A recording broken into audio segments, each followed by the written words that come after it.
अनंत अनंत भाव भेद थी भरेली भली अनंत अनंत नाय निक्षेपे व्याख्यानी छे सकल जगत हित कारिणी हारिणी मोह तारिणी भवाब्धि मोक्ष चारिणी प्रमाणी छे उपमाप्यानी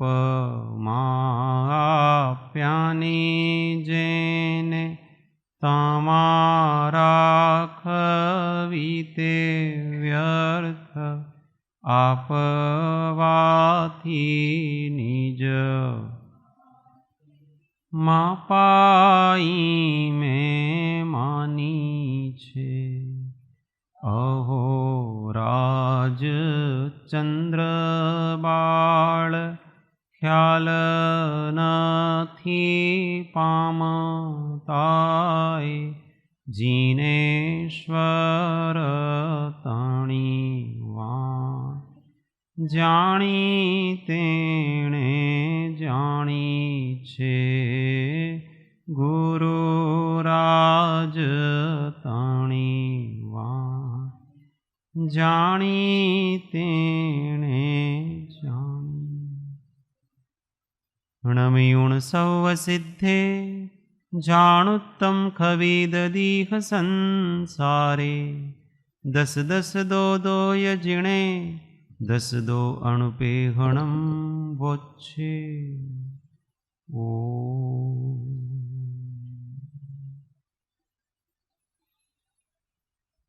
जय सद्गुरु। तत्व विचारणा में श्रीमद् भगवत कुंदकुंदाचार्य विरचित श्री बारस अणुवेखा सतशास्त्र गाथा 56 बराबर 56 आश्रव भावना चल रही है। शुभाश्रव की चर्चा चल रही है।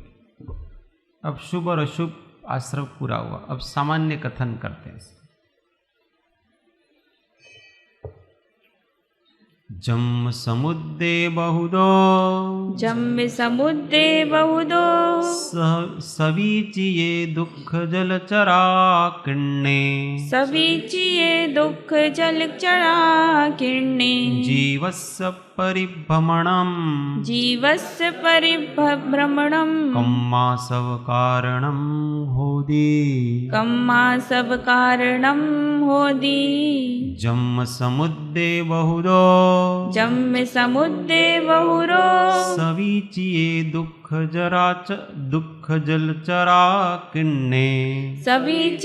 दुख जलचरा किण्णे जीवस्य परिभ्रमणम् कम्मासव कारणं होदी सब साथ में जम समुद्रे बहुरो सवीचिये दुख जलचरा किण्णे जीवस्य परिभ्रमणं कम्मासव कारणं होदी।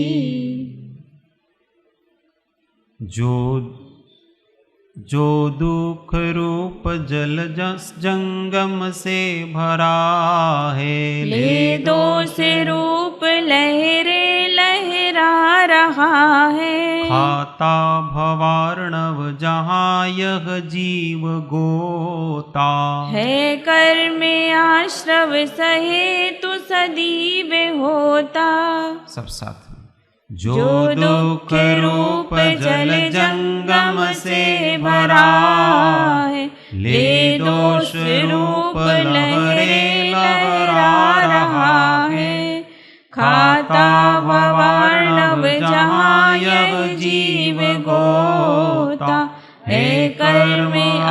आश्रव सहेतु सदीव होता। जे जल तरंग बहु दुख रूपे भरेलो, क्षुधा तृषादि दोषे विध विध भरेलो। तेवा भवाट विमयी जीव खाय गोता, ते कर्म आश्रव घड़ी बुध एम केता। अर्थ, जिसमें क्षुधा तृषादि दोष रूपी तरंगे उठती हैं और जो दुख रूपी अनेक मच्छ कच्छादि जलचरों से भरा हुआ है, ऐसे संसार समुद्र में कर्मों के आश्रव के कारण ही जीव गोते खाता है, संसार में भटकता फिरता है। जेनाમાં क्षुधा तृषादि दोष रूपी तरंगो उठती रहे छे, जे दुख रूपी अनेक जलचरोથી ભરેલો છે, એવા સંસાર સમુદ્રમાં કર્માશ્રવના કારણે જીવ ગોતા ખાય છે।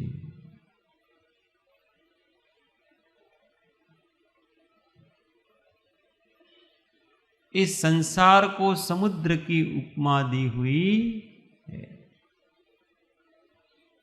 और इस समुद्र में क्या है? समुद्र में क्या रहता है? अनेक प्रकार के जलचर जीव रहते हैं और तरंगे उठती रहती है। तो क्षुधा तृषादि दोष रूपी तरंगे उठती हैं इस संसार रूपी सागर में। कभी भूख लगती है, कभी प्यास लगती है, कभी घूमने फिरने की इच्छा होती है, कभी किसी को मिलने की इच्छा होती है, किसी से दूर रहने की इच्छा होती है, कभी मन खराब हो जाता है, कभी मन अच्छा हो जाता है।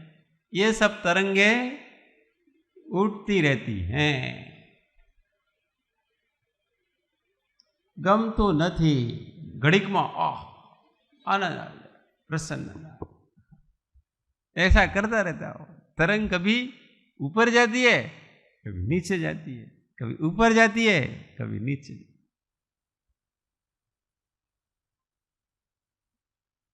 और दुख रूपी मच्छ कच्छ जलचर पानी भरे हुए, कैसे? दुख रूपी, दुख ही दुख है। जन्म का दुख, जरा का दुख, मरण का दुख, आदि का दुख, व्याधि का दुख, उपाधि का दुख, दुख दुख और दुख, और कुछ नहीं इसमें। संसार में कोई प्राणी सुखी दिखा? आपको कोई प्राणी प्रसन्न दिखता होगा, खुश दिखता होगा? सुखी तो, अगर सुखी हो तो वो खुशी नहीं हो सकता है। जो सुखी होता है वो कभी खुश नहीं होता है।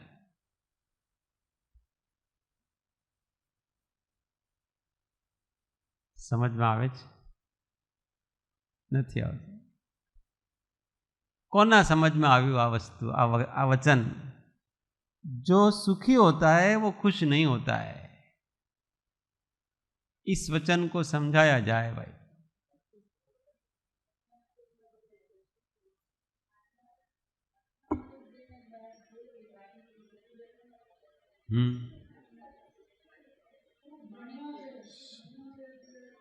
बाह्य पदार्थों से जो सुखी होता हुआ। सुख और खुशी में अंतर है कि खुशी अंदर की होती है और सुख तो है बाहर। वो भीतर एकदम शांति सुकून और उसको बस एकदम निराकुलता वो सुख में लगती है, और खुशी में बाहर का वैभव संपन्नता आदि उसमें वो खुशी महसूस करता है। भगवान खुश है कि सुखी है? सुखी। सुखी। खुशी तो किसी वस्तु पर डिपेंड है, किसी व्यक्ति पर डिपेंड है, औदयिक है। उदय चला गया, खुशी, साता की सामग्री चली गई और खुशी चली गई। और सुख साता और असाता पर डिपेंड नहीं है, वो तो ज्ञाता पर डिपेंड है। इसलिए अभी वचन बोला ना कि साध्य तो आनंद है और साधक ज्ञान है। हमारा ध्येय तो आनंद है और उसको ध्येय की पूर्ति कराएगा कौन? ज्ञान।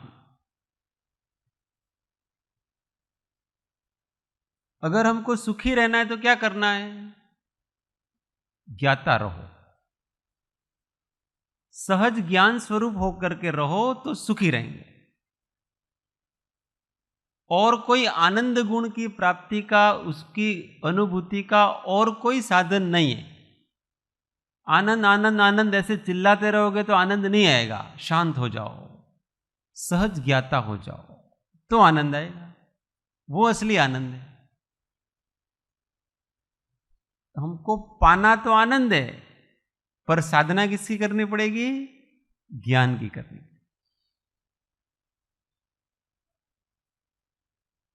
हर परिस्थिति में समभाव में रहने का, ज्ञाता भाव में रहने का अभ्यास करना पड़ेगा, तब हम सुखी रहेंगे।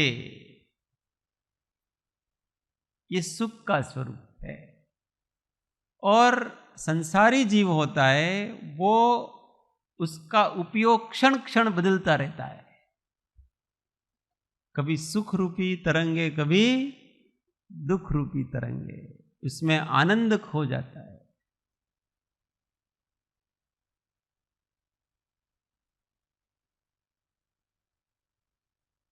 इसलिए सहज ज्ञाता, शांत होकर के रहो। परिस्थितियां, घटनाएं, पर्याय ये सब आती और जाती हैं, और मैं तो मैं हूं।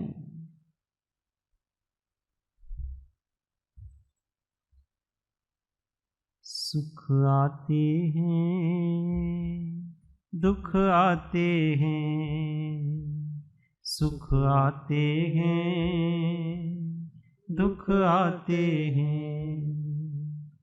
इन आते जाते सुख दुख में, इन आते जाते सुख दुख में हम मस्त रहते हैं, हम मस्त रहते हैं, हम मस्त रहते हैं, हम मस्त रहते हैं।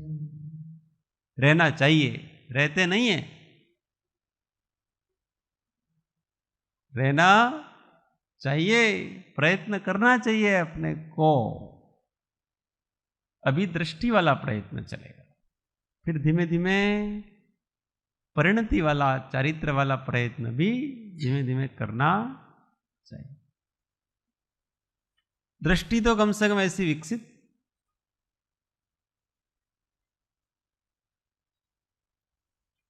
ये दृष्टि विकसित करने के लिए हम ज्ञाता दृष्टा है और सब प्रसंगों को सिर्फ जानना है। तो बाहर का जो व्यवहार है और ये अंतरंग की जो साधना, उसमें समन्वय प्रैक्टिकल कैसे करें?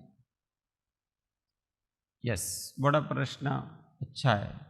हम अगर केवल उदासीन रहेंगे तो बाहर का व्यवहार कैसे करेंगे? अभी आप स्वाध्याय हॉल मंदिर में आए और आपको ज्ञाता दृष्टा रहना है, भगवान को वंदन कैसे करोगे? अभिषेक कैसे करोगे? ये सब कैसे करोगे? इसलिए तो हमारे पास, आत्मा के पास 3 गुण हैं और आत्मा के पास उपयोग के साथ योग भी है। आत्मा के पास जो श्रद्धा है वो तो हमेशा स्वरूप की अनुयायी है। वो केवल स्वरूप की ओर दृष्टि करेगी उसकी। और उपयोग है वो 2 प्रकार से है उसका। एक उपयोग है वो श्रद्धा का अनुसरण करेगा, और एक उपयोग है वो आपका उदय के अनुसार बाह्य व्यवहार करेगा, वो योगों में प्रवृत्ति करेगा। और ये सब एक साथ होता है। करते ही हैं अपन? नहीं करते? होते।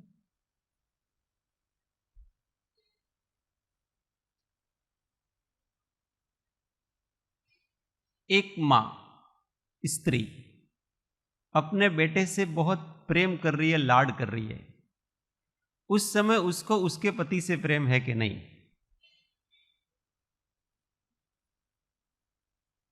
अभी कहां कर रही है वो अपने बेटे को, पर उसके अंदर उसके पति से प्रेम है कि नहीं, चल ही रहा है।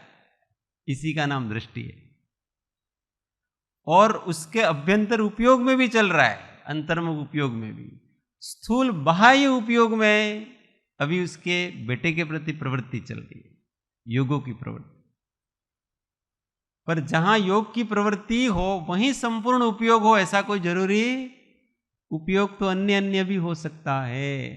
तो एक अंतराभिमुख उपयोग होता है, एक बहिर्मुख बाह्य प्रवृत्तियों में जुड़ता है। ज्ञानी के दोनों चलते हैं। पहली बात तो ऐसा है कि ग्रंथि का भेद हो जाने के बाद ज्ञानी का उपयोग है वो स्पष्ट रूप से दो भागों में बढ़ जाता है। एक उपयोग हमेशा उसकी चेतना, सामान्य चेतना है, उसका अनुसरण करता रहता है, तो वो हमेशा सहजात्म स्वरूप को भजता रहता है। वो उपयोग, दृष्टि तो हमेशा वही है, उसी रूप है, और उसका एक उपयोग है वो भी सहजात्म स्वरूप को भजता रहता है। जो करता है उसमें भी जानकारी है उसको कि ये मेरा कर्तव्य है कि नहीं है, पर भूमिका के अनुसार, कर्म के उदय के अनुसार वैसे योगों की प्रवृत्ति होती है, और उस योग की प्रवृत्ति में भी वो उपयोग पूर्वक जुड़ता है। परंतु उसका अंतराभिमुख उपयोग है वो तो वितराग तारक को भजता है। इस सारी का मैं सहज ज्ञाता हूं। ये सब अभ्यास से होता है।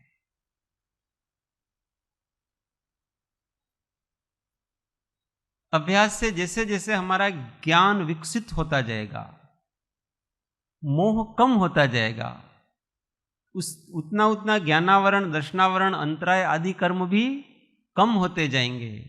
तो सब चीजें एक साथ हम कर सकने की योग्यताएं हमारे अंदर आ जाती है। अभी तो हमको कोई एक वस्तु पर ध्यान कंसंट्रेट करना है ना, तो भी कष्ट लगता है। फिर धीमे धीमे जब ज्ञान का क्षोभम बढ़ेगा तो एक बार में अनेक वस्तुओं पर ध्यान चला जाएगा, सबके ऊपर दृष्टि रहती है। फिर तो जो पदार्थ उपलब्ध नहीं है उसका भी ज्ञान होता है। फिर तो जो पदार्थ भविष्य में घटने वाला है उसका भी ज्ञान होता है। ये ज्ञान का प्रकाश बढ़ रहा है, मोह कम हो रहा है। इसलिए जब हम व्यवहार में होते हैं तो क्योंकि ज्ञान स्थिर है ना, वो शांत है, ज्ञानी शांत है, इसलिए उस परिस्थिति में उसको योगों की प्रवृत्ति क्या करनी है वो भी उसके उपयोग में आ जाती है। किस समय क्या करते हैं ऐसी बुद्धि उसको अपना आप स्फुरित हो जाती है। पहले से प्लानिंग नहीं करनी पड़ती है कि अभी मैं मंदिर में जाऊंगा और ऐसे नमस्कार करूंगा, ऐसे उसको प्रैक्टिस नहीं करनी पड़ती है। जैसा सामने निमित्त आया उस निमित्त के अनुसार वहां कैसा व्यवहार करना चाहिए वैसा अपने आप क्षयोक्षम जागता है उसका। इसको मति की शुद्धि कहते हैं। जिसके मति प्रांजल हो चुकी है, मति शुद्ध हो चुकी है, उसकी मति हमेशा योग्य अयोग्य का विवेक अपने आप कर लेती है, और इस समय मुझे ये करना चाहिए वैसा अपने आप अंदर से आएगा। ये करना योग्य है, ये करना योग्य नहीं है, ऐसा, और उसके अनुसार योगों की प्रवृत्ति हो जाएगी। सोचना नहीं पड़ता है। सोच सोच के सब करो तो कैसे करोगे आप? फिर तो कोई काम अपना नहीं होगा। इसलिए कुछ सोचने की जरूरत नहीं है, कुछ विचार करने की जरूरत नहीं है, परिस्थिति ही आपको वो विचार पैदा करा देगी। प्लानिंग नहीं। अपने को तो केवल अपने स्वरूप की तरफ ध्यान रखे, शांत रहने का अभिप्राय रखना है कि हमको तो हर परिस्थिति में शांत निराकुल बने रहना है, ये अपना कर्तव्य है। बाकी जिस समय जो करना है, जो होना है, वो अपने आप आएगा। अभी प्रत्यक्ष उदाहरण लो।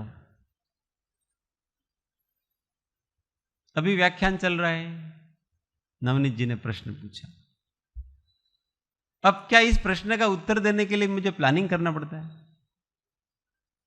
मैं ऐसा सोचूं नवनीत जी ऐसा प्रश्न पूछेंगे और मैं फिर प्लानिंग करके आऊंगा। ऐसा नहीं है। उन्होंने जैसे प्रश्न पूछा, मति की शुद्धि होने के कारण से उसका यथा योग्य जवाब क्या होना चाहिए अपने आप आता है। उसमें प्लानिंग क्या करना है, उसमें सोचना क्या है। और सोचोगे तो आप उपयोग को खराब करोगे, उल्टा विकल्प करोगे। इसलिए एक बार मति को सम्यक कर लिया जाए, आपके अंदर से जो योगों की प्रवृत्ति भी ठीक होगी, उपयोग की प्रवृत्ति भी ठीक होगी, हर बात सम्यक आएगी। गलत बात आ ही नहीं सकती है। और कोई किसी प्रकार की तैयारी करने की कोई जरूरत नहीं। वो परिस्थिति ही आपको वो क्षोभक्षम पैदा कराएगी आपके। बच्चे को पैदा हुआ है, अभी तो 1 दिन का 2 दिन का, उसको भूख लगे दूध पीना है, उसका मुंह कहां जाएगा? मम्मी के पैरों की तरफ जाएगा कि सिर की तरफ जाएगा? मम्मी की छाती की तरफ ही जाएगा। क्यों? उसके उदय ने ही उसके ज्ञान को प्रकाशित कर दिया है।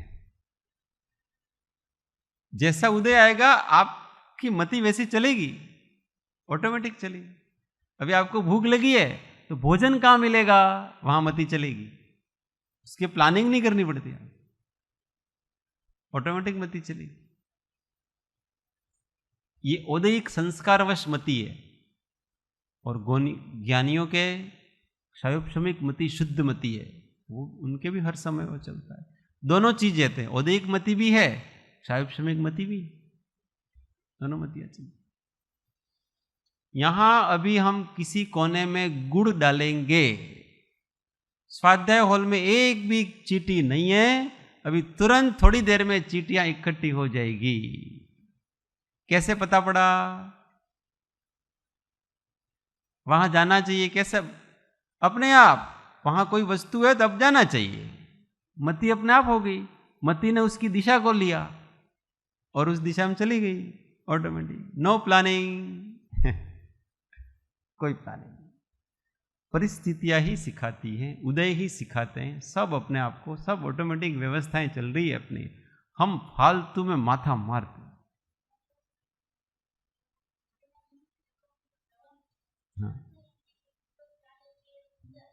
हाँ, वही तो बता रहे हैं। हाँ,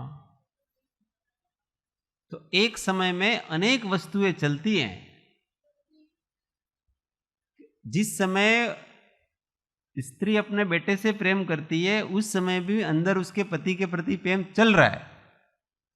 उसी प्रकार जैसे ही हम उपयोग में हम कोई क्रिया करते हैं, उस समय स्वरूप का श्रद्धान भी चल रहा है, दृष्टि भी चल रही है, स्मरण भी चल रहा होता है। अगर आपके श्रद्धा हो तो, अभ्यास हो तो चलेगा।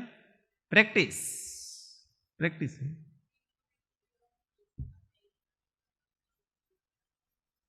अब ये कह रहे कि एक समय में एक ही उपयोग, वो एक समयवर्ती उपयोग इतना सूक्ष्म है। और एक समय में जब एक ही उपयोग रहता है, उस समय भी केवल उपयोग एक है, श्रद्धा तो गुण तो अलग काम कर रहा है। उस समय श्रद्धा गुण अलग काम कर रहा है, चारित्र गुण अलग काम कर रहा है। वो क्या करेंगे उस समय? आपका उपयोग अभिषेक करने में, उस समय आपकी श्रद्धा क्या करेगी? श्रद्धा तो जिसमें होगी उसमें ही होगी। उस समय आपका चारित्र क्या करेगा?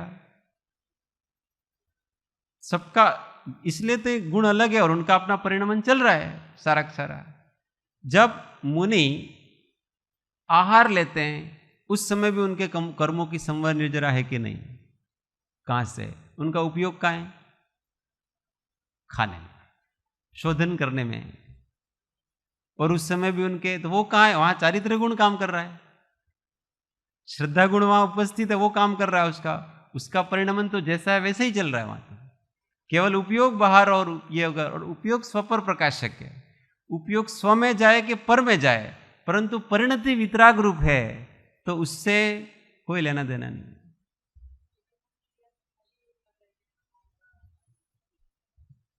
कर रहे हैं, लेकिन उनके भावों में तो उपयोग में तो वही चल रहा है ना कि आहार हम किस लिए कर रहे हैं, मतलब वही तो कह रहा है। तो उसी समय हम कोई भी क्रिया करें तो उस समय हमारा परिणमन दूसरा चल सकता है, इसकी क्या दिक्कत? No problem. स्व पर प्रकाशक ऐसा आत्मा है, वो दूसरे को भी उसी समय जान सकता है, अपने को भी उसी समय जान सकता है। जिस समय वो दूसरे को जान रहा है उस समय अपना भी संवेदन वो कर रहा है। ये सहज ऐसी ही वस्तु व्यवस्था है। अगर दूसरे को जानता है उस समय स्व को नहीं जाने, तो यहां तो आचार्य महाराज कहते हैं कि इस आत्मा को अपने स्वरूप की अनुभूति निरंतर चल रही है। तो केवली भगवान जब लोकालोक को जानेंगे उस समय अपने स्वरूप को जानेंगे कि नहीं? जानेंगे। क्यों? आत्मा का स्वभाव है स्व पर प्रकाशक बना होता है। ये एकदम, क्योंकि स्वभाव है ना, और स्वभाव में कोई तर्क नहीं हो सकता। स्वभाव है, स्व पर प्रकाशक। ये जो स्वभाव में हमेशा अपने चलता है, तो कई बार चारित्र मोह का इतना तीव्र उदय रहता है कि हम कहीं कुछ गलतियां कर देते हैं, तो गलती को भी वो देख रहा है पर गलती भी हो रही है। तो ऐसे उदाहरण में भगवान राम लक्ष्मण के मुर्दा शरीर को इतने समय तक रखते हैं, तो अपने पास रखते हैं, तो उस समय उनका उपयोग वहाँ है। और श्रद्धान जैसा तो इतना तीव्र उदय होता है कि उस समय वो बाहर की गलती उनको महसूस नहीं होती है। ऐसा होता है। मतलब पता भी पड़ रहा है कि ये दोष भी है, परंतु उस दोष से मुक्त होने की शक्ति नहीं है। कर्म के विचित्र प्रकार के उदय, दैट इज पॉसिबल। कर्मों की रचना बड़ी विचित्र है। और क्षायिक सम्यक दृष्टि जीव है, वो श्रद्धा हमेशा बराबर बना हुआ। उस समय भी उनको किसी के प्रति कोई दुर्भावनाएं नहीं है अंदर, केवल अपने भाई के प्रति राग है। बाकी दुनिया के प्रति उनको किसी से द्वेष आदि नहीं है। अब वो राग है तो होता है ऐसे, ये तो हो सकता है, कोई दिक्कत नहीं। और उस समय भी उसका उपयोग दो प्रकार के, एक तो भाई के शव में भी है और एक स्वरूप की तरफ भी झुका हुआ है। ये ज्ञानी ही जान सकता है।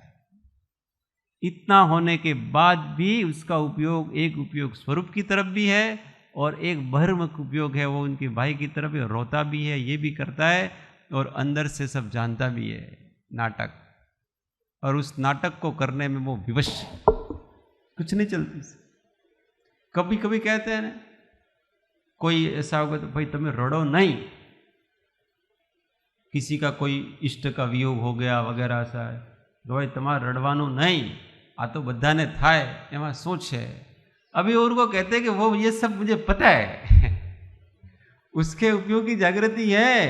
आप जो उपदेश दे रहे हो वो सब पता है उसको, ये तो ऐसे ही सबके जाता है, सबके आता है, संयोग है, वियोग है, नहीं तो सबके चला, तो भी क्या उसके आंसू रुकते नहीं रुकते। ये ऐसी परिस्थितियां है।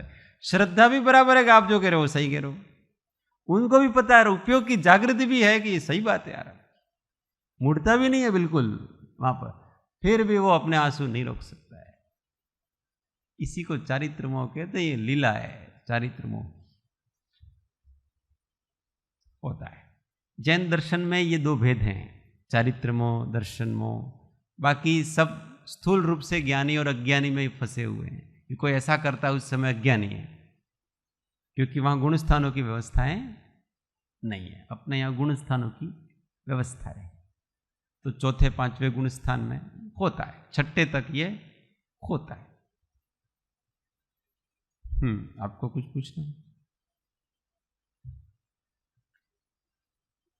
तो यहां दुख रूपी मत्स्य कच्छादि जलचरों से भरा हुआ है। ऐसे संसार समुद्र में कर्मों के आश्रय के कारण ही जीव गोते खाता है, संसार में भटकता फिरता है।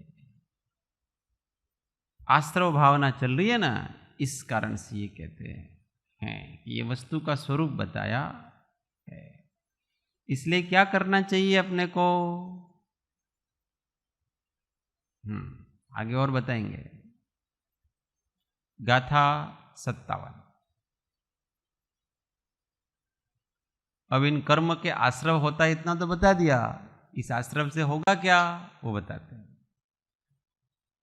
कम्मा सवेण जीवो सवेण जीवो बुढ़दी संसार सायरे घोरे मूर्धि संसार सारे घोरे जन्नाणवसम किरिया जन्नाणवसं क्रिया मोक्ष निमित्तं परम परया। मोक्ष निमित्तं परम परया। सब साथ में। कम्मा सवेण जीवो बुढ़दी संसार सायरे घोरे जन्नाणवसम किरिया मोक्ष निमित्तं परम परया। जो ही कुधी करन आश्रव खूब पाता जो ही अगाध भव सागर डूब जाता सज्ञान मंडित क्रिया कर तू जरा से है मोक्ष का वह निमित्त परंपरा से। छे ज्ञान पूर्वक जे क्रिया ते मोक्षनु कारण बने संसार रूप अंधार मां जीव कर्म आश्रव थे डूबे। अर्थ, जीव इस संसार रूपी महासमुद्र में अज्ञान के वश कर्मों का आश्रव करके डूबता है, क्योंकि जो क्रिया ज्ञान पूर्वक होती है वही परंपरा से मोक्ष का कारण होती है, अज्ञानवश की हुई क्रिया नहीं। जीव आ भयंकर संसार सागरे कर्मोनो आश्रव કરીને डूबे છે, કેમ કે જે ક્રિયા જ્ઞાનપૂર્વક હોય છે તે જ પરંપરા મોક્ષનું કારણ થાય છે। तो अज्ञान के वशीभूत होकर के ये जीव क्रिया करता रहता है। अज्ञान के वशीभूत होकर के मतलब क्या, कि ऐसा करने से मुझे सुख मिलेगा, ऐसा करने से मुझे दुख नहीं होगा, ऐसा उस क्रिया में वो सुख दुख का आरोपण करता है और फिर वो क्रिया करता है। तो वो क्या होता है, आश्रव को करता है। कोई भी मन वचन काय की क्रिया इस आत्मा के सुख दुख का कारण नहीं है, ये जीव मानता है और ऐसा मान के क्रिया करता है, इसलिए उसके कर्तापना रहता है, ज्ञातापना नहीं रहता है, कर्तापना।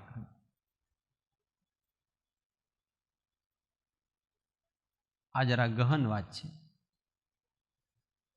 ज्ञान अज्ञान पूर्वक की क्रिया समझना क्या है। अज्ञान पूर्वक अपने ज्ञान स्वभाव का विस्मरण करके, ज्ञान स्वभाव की दृष्टि को विस्मृत करके जो क्रिया कर्तापने भोक्तापने रूप में की जा रही है, वो सब क्रिया कि ये मैं कर रहा हूं, इसका मैं करता हूं, इसका मैं भोगता हूं, इससे मुझे सुख मिलेगा, इससे मुझे दुख मिलेगा, ये सुख का कारण, ये दुख का कारण, इस प्रकार की मूढ़मति से की हुई जितनी क्रियाएं हैं वो सब क्रियाएं अज्ञान क्रियाएं।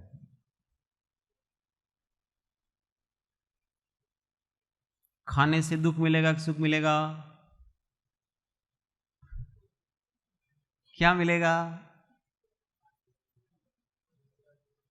काल्पनिक सुख। तो खाने में न दुख है न सुख है, किसी क्रिया में न सुख है न दुख है, हम व्यवस्था पूर्वक हमको करनी पड़ती है। अच्छा, भगवान की पूजा करेंगे, अब तो बताओ, अब थोड़ा अलग आ गया मामला है। उससे सुख मिलेगा कि दुख मिलेगा?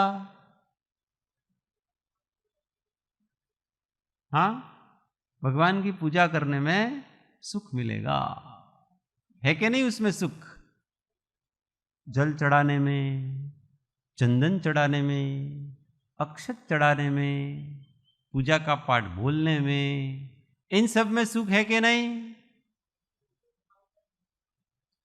अगर इन सब में सुख हो, केवली भगवान दुखी, सिद्ध भगवान दुखी, करते ही नहीं। मुनि भी दुखी, इनमें से कुछ नहीं करते। ये तो हम रागी हैं, इसलिए राग को कम करने के लिए किया जा रहा है, सुख पाने के लिए नहीं किया जा रहा है। समझ में आ रही है बात? तो जब हमारा सांसारिक राग, सांसारिक विकल्प, सांसारिक खेद, सांसारिक समस्याएं, सांसारिक चिंताएं इससे कम होती है, इसलिए हमको लगता है कि यार शांति मिली। उसमें शांति नहीं है।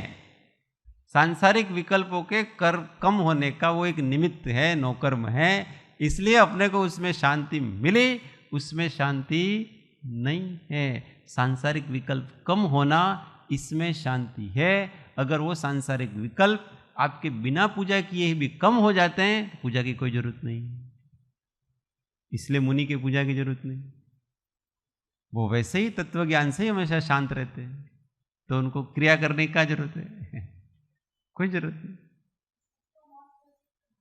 हाँ, सुख का मार्ग सम्यक दर्शन ज्ञान चारित्र है। उस मार्ग में जो जो क्रियाएं बाह्य उपचार से सहायक है, उनकी सहायता लेनी है, छोड़ना नहीं है। परंतु किसी क्रिया में अपने आप में दुख, सुख दुख नहीं है। भगवान की मूर्ति में सुख है कि दुख है, बताओ? ये जिन प्रतिमा है उसमें सुख है कि दुख है? दोनों नहीं है। न इसमें सुख गुण है न सुख दुख, कुछ नहीं है। ये केवल एक धातु की प्रतिमा है बस। ये सुख दुख तो हमारे अंदर है। हमारी जैसी दृष्टि होगी वैसी वो निमित्त बन जाएगा। इसमें क्या है? अच्छा, पानी में सुख है कि दुख है? चंदन में सुख है कि दुख है? अक्षत में सुख है कि दुख है? हम जैसे भाव करोगे वैसे वो परिणत होगा। खाना बैठते उस समय भोगने के भाव होते हैं, पूजा करते उस समय चढ़ाने के भाव होते हैं। अब चंदन में कहाँ सुख दुख है, बताओ? तो कभी वही चंदन, वही चावल कभी हमारे पुण्य के कारण बनते हैं, कभी हमारे पाप के कारण बनते हैं। जब भोगते हैं तो पाप के कारण हो गए, और जब हम भगवान को चढ़ाते पुण्य के कारण हो गए। चावल तो चावल है, क्या है? चावल चढ़ाने की क्रिया में भी सुख दुख नहीं है। उसमें भी कोई सुख दुख नहीं है उस क्रिया में। उस चढ़ाने के जो इंटेंशन, भाव वगैरह है, उसी से हमारा सुख दुख है। વધામણી કરે છે ને, એક તો સાસુ अपने दामाद की भी વધામણી करती है, ऐसे ऐसे करके चावल छोड़ती है। આપણે रिवाज છે कि नहीं तुम्हारा? मतलब वर राजा आवे ने ત્યારે मतलब चावल लेती हो और फिर चावल उसके ऊपर, और हम भगवान की भी ऐसे ही करेंगे। अलग अलग भाव है, वहां राग भाव विशेष, यहां पर दूसरे प्रकार का भाव है। अब चावल चढ़ाने में कौन सा सुख दुख है, बताओ? तो कहीं भी चढ़ाओ आप, आपने किस भाव से, किस इंटेंशन से, किस व्यक्ति से, उसमें क्या आपके अंदर की परिणति है, उसी के अनुसार सुख दुख है। इसीलिए इस जगत में कहीं न सुख है न कहीं दुख है। ये सब चीजें अपने अंदर आत्मा की जैसी परिणति है वैसा चलता है। पर ये जीव इस क्रिया में सुख है, इस क्रिया में दुख है, इस प्रकार से वो मानता रहता है और कर्ता भोक्तापने की बुद्धि से जड़ बना रहता है और कर्मों को बांधता रहता है। तो सब क्रिया छोड़ देनी चाहिए। अरे सब क्रिया छोड़ नहीं जानी चाहिए। अपने को जिस क्रिया से अपना आत्मा मन पवित्र होता है उस क्रिया का उस समय आश्रय लेना, परंतु उस क्रिया में सुख दुख है ऐसा नहीं मानना। हमारे भाव के अंदर, परिणामों में, हमारी दृष्टि में सारी चीजें, सब कुछ। इसलिए करना भी सही, सही दृष्टि भी रखना। अज्ञान पूर्वक की क्रिया नहीं, ज्ञान पूर्वक की क्रिया। और इसलिए इसको कहा कि क्योंकि जो क्रिया ज्ञान पूर्वक होती है वही परंपरा का से मोक्ष का कारण है। क्यों? उससे राग द्वेष कम होंगे, क्योंकि आपका ज्ञाता भाव है ना बीच में, तो राग द्वेष से निवृत्ति में काम आते हैं वो। और जितने जितने राग द्वेष की निवृत्ति, इसी का नाम मोक्ष है। तत्काल भी ज्ञान पूर्वक की क्रिया से मोक्ष है और परंपरा से भी ज्ञान पूर्वक की क्रिया से मोक्ष है।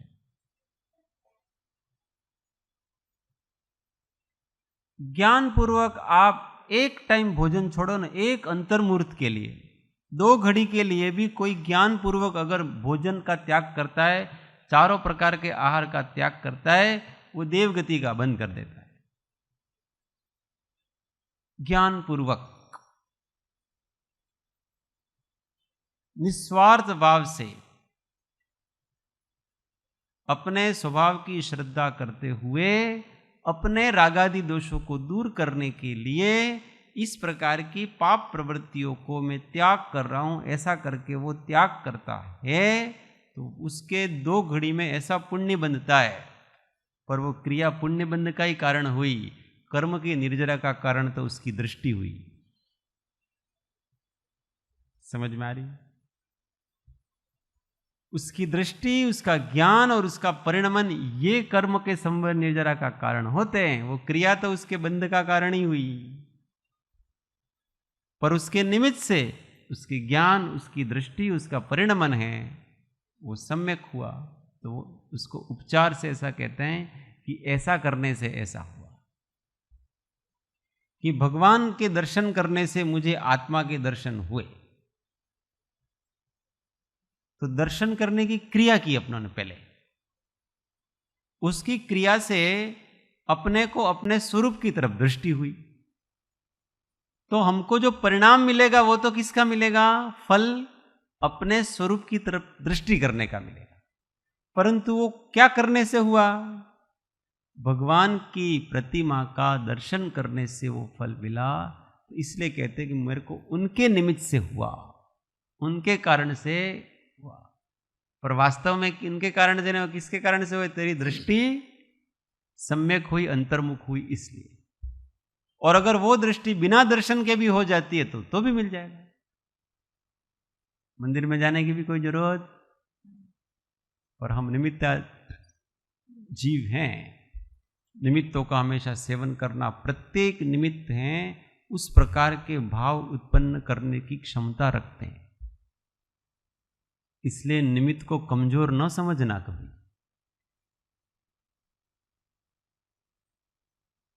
उस निमित्त में वो प्रभाव है, शक्ति है कि आज आपके वैसा भाव पैदा करेगा। इसलिए दुर्निमित्तों से दूर रहना और अच्छे निमित्तों का आसेवन करना, क्योंकि उनमें सामर्थ्य है, अपने परिणामों को बनाने का सामर्थ्य। इसलिए तो हमेशा देवशास्त्र गुरु की शरण में रहो, अच्छे व्यक्तियों के शरण में रहो, दृष्टिवान चारित्रवान लोगों की शरण में रहो, तो अपनी भी दृष्टि ऐसी ऑटोमेटिक हो जाती है। ये दृष्टि के संबंध में कानजी स्वामी जी हैं, उनको किसी ने पूछा कि स्वामी जी ये पुरुषार्थ मतलब क्या, हम क्या समझें पुरुषार्थ? तो उनके जवाब में उन्होंने यही बताया कि निरंतर स्वरूप की ओर दृष्टि बनाए रखना पुरुषार्थ है। बिल्कुल, स्वभाव की दृष्टि। हम इसके अलावा कर भी क्या सकते हैं? सच बताओ तो हम परमार्थ से इसके अलावा कर भी क्या सकते हैं? और कुछ नहीं। बाहर का तो जैसा होना है उदय के अनुसार जैसा होता है सारी चीज। ज्यादा से ज्यादा हम करेंगे, सब आरंभ परिग्रह छोड़ दिया, कपड़े भी छोड़ दिए, दिगंबर मुनि हो गए, फिर क्या करोगे? फिर क्या करोगे? करना यही है, स्वभाव की दृष्टि। शुरू में भी वही करना है, अंत में भी वही करना है, क्योंकि मूल धर्म ही वो है। चाहे हम गृहस्थ हों, चाहे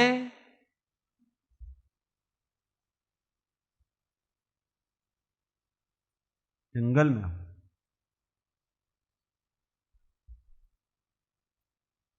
इष्टोपदेश का अंतिम श्लोक बोलो। इष्टोपदेशमिति सम्यक् धीत्य धीमा मानापमान स्वमताद्वितन्य मुक्ताग्रहो विनिवसने सजने वने वा मुक्तिश्रियं निरुपमापयाति भव्य। मुक्ताग्रहो विनिवसने सजने वने वा। सजने मतलब आप अपने घर गृहस्थी परिवार में रहो। कहने का मतलब आप संसारी लोगों के बीच में रहो अथवा वन में रहो, परंतु काम क्या करना है? मानापमान समता। मान और अपमान में, लाभ और हानि में, इष्ट वियोग अनिष्ट योग में, इन सब में समता रखनी है, साता असाता में। ये मुख्य मार्ग है। आप संसार में रहो कि आप जंगल में मुनि होकर के रहो, पर करना आपको ये। उससे क्या हो गया? मुक्ति श्रियम निरूपमापयाति भव्यः। अनुपम जो मुक्ति रूपी लक्ष्मी है वो आपके पास आएगी ये करने से। इसी को पत्रांक 51 और कर्म ए जड़ वस्तु छे उसमें 55 हाँ 55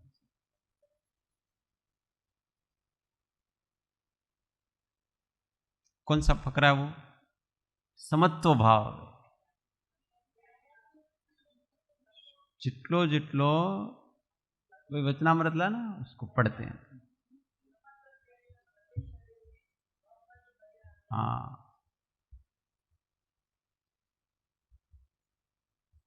तो ये मूल चीज अपन पकड़ रखी। बस हम कहीं भी जाए, हमारा ध्येय गाड़ी में बैठे हों कि ट्रेन में बैठे हों कि हवाई जहाज में बैठे हों कि हम ध्यान में बैठे हों, स्वर्गलोक के सरवार सिद्धि विमान में बैठे हों कि अपने समूह शरण में बैठे हों, कहाँ बैठे हो, कौन व्यक्ति सामने, इन सब से हमको कोई लेना देना नहीं है।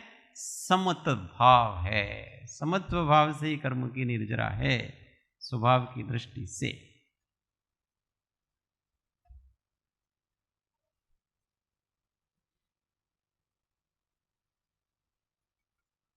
हाँ तो इसमें लिखा है, चलो पहले से ही पढ़ लेते हैं। कर्म ए जड़ वस्तु छे, जे आत्मा ने ए जड़ थी जेटलो जेटलो आत्मबुद्धि समागम छे तेटली तेटली जड़तानी एटले अबोधतानी ते आत्मा ने प्राप्ति होय छे एम अनुभव थाय छे। आश्चर्यता छे के पोते जड़ छता चेतन ने अचेतन मनावी रह्या छे। चेतन चेतन भाव भूली जई तेने स्वस्वरूप ज माने छे। जे पुरुषो ते कर्म संयोग ने तेना उदय उत्पन्न थयेला पर्यायोने स्वस्वरूप नहीं मानता अने पूर्व संयोगो सत्तामां छे तेने अबंध परिणामे भोगवी रह्या छे, ते आत्माओं स्वभावनी उत्तरोत्तर ऊर्ध्व श्रेणी पामी शुद्ध चेतन भावने पामशे। आम केवुं सप्रमाण छे। कारण अतीत काळे तेम थयुं छे, वर्तमान काळे तेम थाय छे, अनागत काळे तेम ज थशे।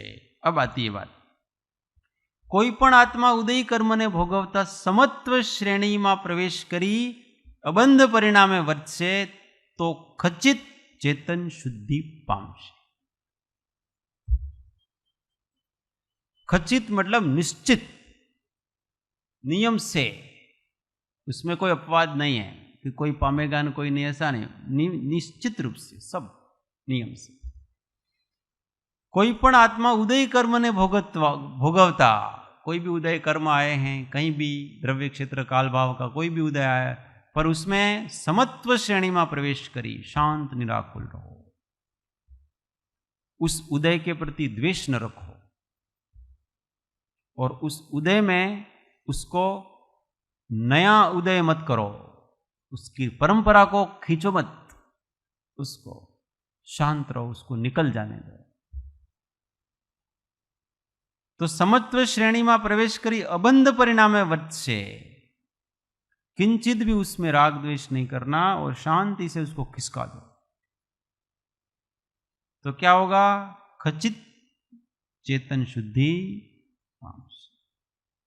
बाद में इसका उपाय बताया कि ऐसा समता कैसे रह सकती है। अपने अकेले नहीं रहती है, स्वच्छंद से अकेले घूमते रहने से कैसे रहती है? आत्मा विनयी थई, सरल अने लघुत्व भाव पामी, सदैव सत्पुरुषना चरण कमल प्रति रह्यो, तो जे महात्माओने नमस्कार कर्यो छे ते महात्माओनी जे जातिनी रिद्धि छे ते जातिनी रिद्धि संप्राप्य करी शकाय। उपाय ये कठिन है, आगे वाला तो समझ में आ जाएगा, समता में रहना चाहिए, पर समता रहेगी कैसे? ये कड़वी बात करनी पड़ती है उसके लिए, वो कठिन लगता है बस व्यक्ति को। ध्यान करना कठिन नहीं लगता है, पर किसी के आगे झुक करके रहना, किसी की आज्ञा में रहना, ये कठिन लगता है। क्यों? वहां नाक कटता है, स्वच्छंद कट रहा है, अपनी इच्छा के अनुसार नहीं होगा, आपको जो करना है उसके विपरीत होगा, तो वहां मन मर रहा है। और व्यक्ति को अपना मन मरता है वहां पसंद नहीं है।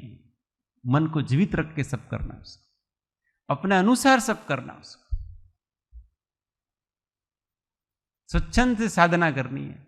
मुझे जो अच्छा लगता है वो पढ़ना है, मुझे जो अच्छा लगता है वो पूजा करनी है, मुझे जो अच्छा लगता है वो भजन बोलना है, मुझे जो अच्छा लगता है उसका चिंतन करना है, वो शास्त्र पढ़ना है, मुझे जो अच्छा लगता है वो व्रत करना है, मुझे जो अच्छा जाप मंत्र वो अच्छा लगता है वो करना है। एक भाई पहला साहिब जी मंत्र जाप आपे, मंत्र जाप तो पहला लिखते हो, पहला मंत्र सजात्म स्वरूप के मम सदगुरु चरण। तो साहेब जी घणा वखतथी आ मंत्र जाप करो छो, पण मने छे ने पेलो मंत्र प्रिय छे। उन्होंने मम सदगुरु चरण सदा शरण ऐसे लिखा उसमें। साहेब जी मने सजात्म स्वरूप वाळो मंत्र आपो ने।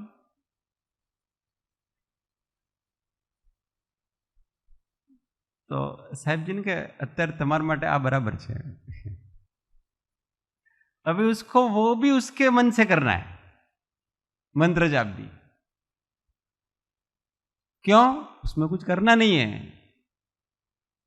केवल रूखा सूखा होकर रहना है। सजात्म स्वरूप परम गुरु सजा और मम सदगुरु चरण सदा शरण में आज्ञा का पालन करना है। वो अच्छा नहीं लगता उसको, कड़वी कड़वी चीज अच्छी लगती नहीं। हर चीज इस जीव को मन को जीवित रख के करनी। मेरा मन जिसमें लगेगा वो करूंगा बस। और मन को जीवित रख करके 9 ग्रहवेग तक पहुंचा ये जीव, साधना करके उत्कृष्ट तप करके। मन नहीं मरा इसका, मन तो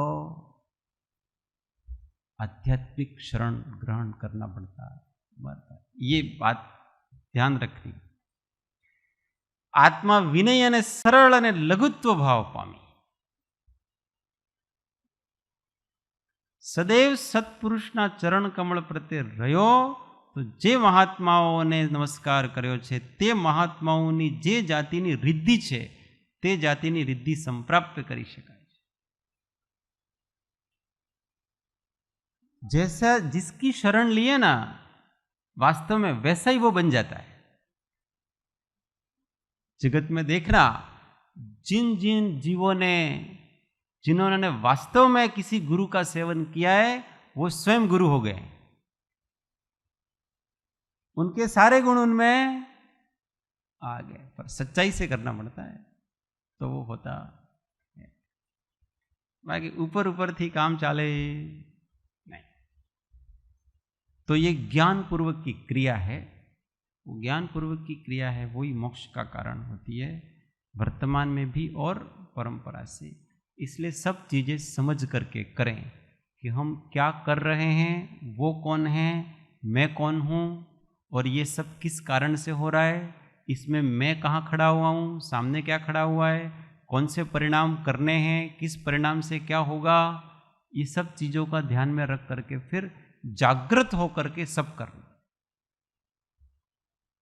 अजागृति पूर्वक कुछ भी करना नहीं। इतनी जागृति सब तरफ से हो, और वो जागृति कब आएगी? दिमाग लगाने से नहीं आएगी। अरे मैं तो ये याद करूँ तो ये भूल जाता हूँ, वो याद करूँ तो वो भूल जाता हूँ, ऐसे नहीं होता है वो। ये आप सहज शांत हो जाओ, सब आपको समझ में आता रहेगा।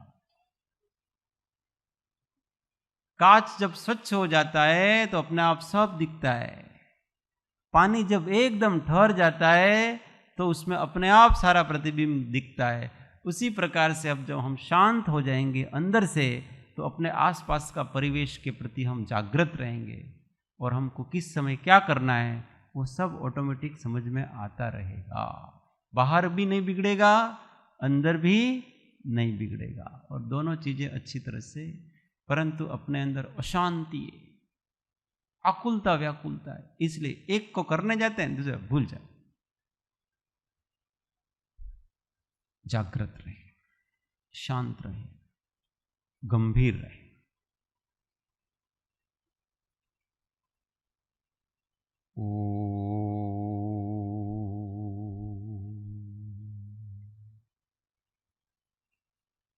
सुख धाम अनंत सुसंत चही, दिन रात्र रहे तध्यान मही।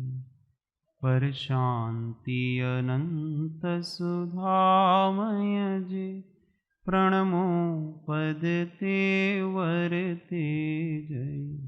ओ प्रणमो पद ते वरते।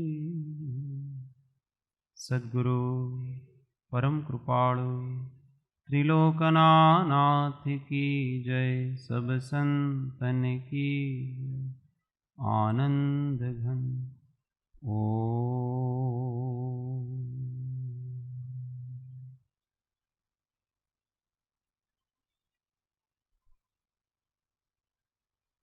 जय सद्गुरु।